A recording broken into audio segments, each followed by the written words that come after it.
नमस्ते मित्रों, सभी को जय श्री राम। आज फिर से एक बात बताने जा रहा हूँ। हिंदुस्तान में मुसलमानों का आतंक।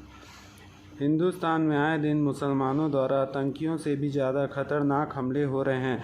रमज़ान के महीने में भारतीय पुलिस कर्मचारी द्वारा मुसलमानों को भोजन थाली परोसी गई और उन्हीं मुसलमानों ने पुलिस पर लाठियाँ बरसाई और पत्थरबाजी की।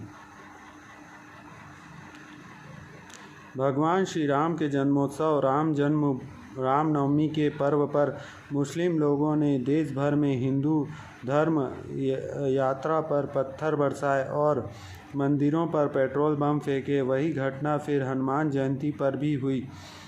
अप्रैल 2022 में महीने भर तक मुसलमानों ने आतंकी हमलों का सिलसिला जारी रखा। फिर भी इन दरिंदों का मन नहीं भरा तो इन्हें 3 मई 2022 परशुराम जयंती के दिन में भी रोड पर नमाज पढ़ने के बाद हथियार लेकर हिंदुओं पर हमले किए और सैकड़ों गाड़ियां को आग लगा दी।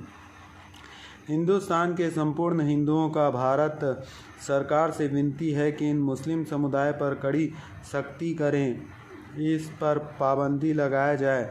जैसे अगोला सरकार ने बढ़ते इस्लामी संघ आतंकवादी से इस्लाम को ही बैन कर दिया, वैसे ही आज भारत सरकार को भी भारत में इस्लाम को बैन कर देना चाहिए और इनकी सारी सुविधाएं भी बंद होनी चाहिए।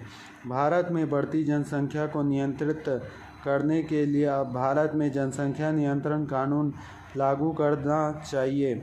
दुनिया भर में यदि कहीं पर भी आतंकवाद है तो उसके पीछे इस्लाम की सुन्नी विचारधारा के अंतर्गत वहाबी और सलाफ़ी विचारधारा को दोषी माना जाता है।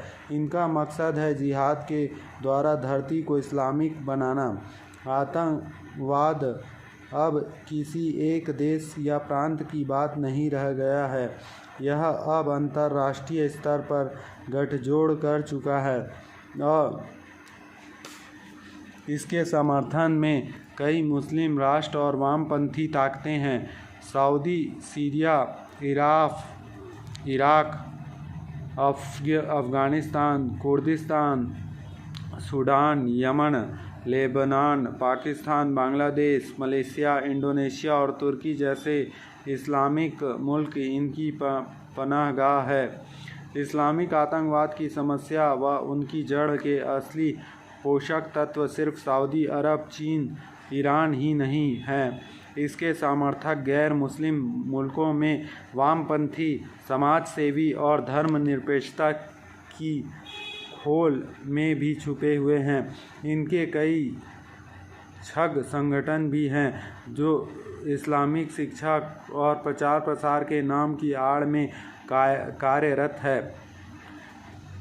Al Qaeda, IS, Taliban, Boko Haram, Hezbollah, Hamas, Lashkar e Taiba, Jamaat ud Dawa, Tehreek e Taliban Pakistan, Jaish e Mohammed, Harkat ul Mujahideen, Harkat al Ansar, Harkat al Jihad e Islami, Al Shabaab, Hizbul Mujahideen,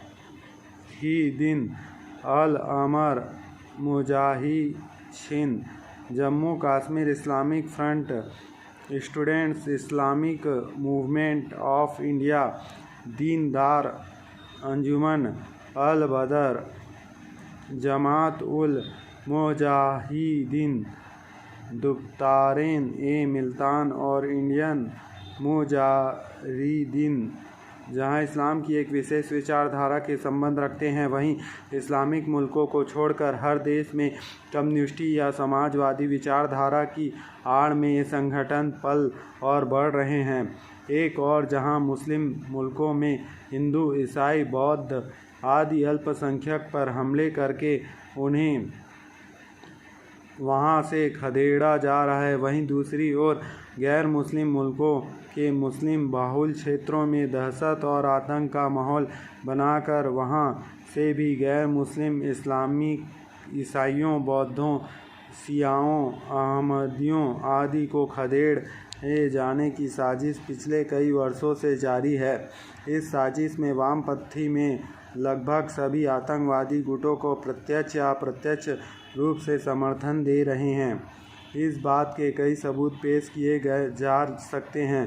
Bharat की बात करें तो पूर्वोत्तर झारखंड, छत्तीसगढ़ और ओडिशा, राजस्थान, मुंबई में ऐसे कई ग्रुप सक्रिय हैं जिन्हें नक्सलवाद, मौदावाद या लेनिन मार्क्सवादी लिबरेशन फ्रंट कहा जाता है। जैसे कि आप देखे होंगे, अभी की न्यूज़ है, जैसे कि अभी रायपुर का न्यूज़ मिल रहा है, मसीहा युवक युवती परिचय सम्मेलन 2022 ऐसा रखा गया है और इसको सालेम इंग्लिश स्कूल मोती बाग के सामने रखा गया है 7 मई को सुबह 10 बजे। तो Chhattisgarh pastors and leaders association और इसका मुख्य वक्ता है डॉक्टर आशीष चौरसिया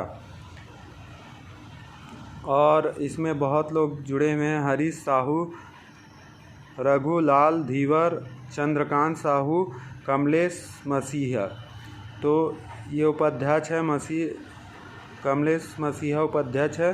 तो ऐसे कार्यक्रम को पाबंदी लगाना चाहिए। इसके लिए सभी हिंदू संगठन आगे आएँ और ऐसे कार्यक्रम को बंद करें। जय श्री राम।